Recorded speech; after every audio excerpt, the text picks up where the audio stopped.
অতিথিদেরকে পেয়ে গেছি। আমরা আমাদের আজকের এই মন কি বাত অনুষ্ঠানের অতিথিবর্গকে আমরা বরণ করে নেব।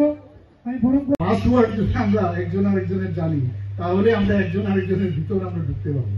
মাননীয় প্রধানমন্ত্রী কিন্তু সবাই পাসওয়ার্ড জানে, যে কার ভিতরে আমি ঢুকতে পারবো, কার হৃদয়ে আমি স্থান পেতে, উনি পাসওয়ার্ড গুলো উনি জানেন। সেই কারণে আমিও বলবো যে ত্রিপুরার মানুষের, প্রতিটা মানুষের ভিতরে আমাদের যেতে হবে, মানুষের জন্য কাজ করতে হবে, এবং সেই দিশায় আমাদের সরকারও কাজ করছে, আমাদের পার্টির ওরাও সবাই কাজ করছে। আর সর্বোপরি যে একটা ট্রান্সপারেন্সির যে বিষয়, সেটা আমাদের বজায় রাখতে হবে। যত বেশি নিউজ পেপারে অনেক সময় অনেক ঘটনা আমাদের কানে আসে, তো এগুলো কিন্তু বেদনাদায়ক, এগুলো কোনো অবস্থায় যাতে না হয়, এবং তার সত্যতা যাচাই করার পরে নিশ্চয়ই আমরা এই বিষয়গুলো আমরা দেখব। মানুষ যেন আমাদের উপর আস্থাটা বাড়ে।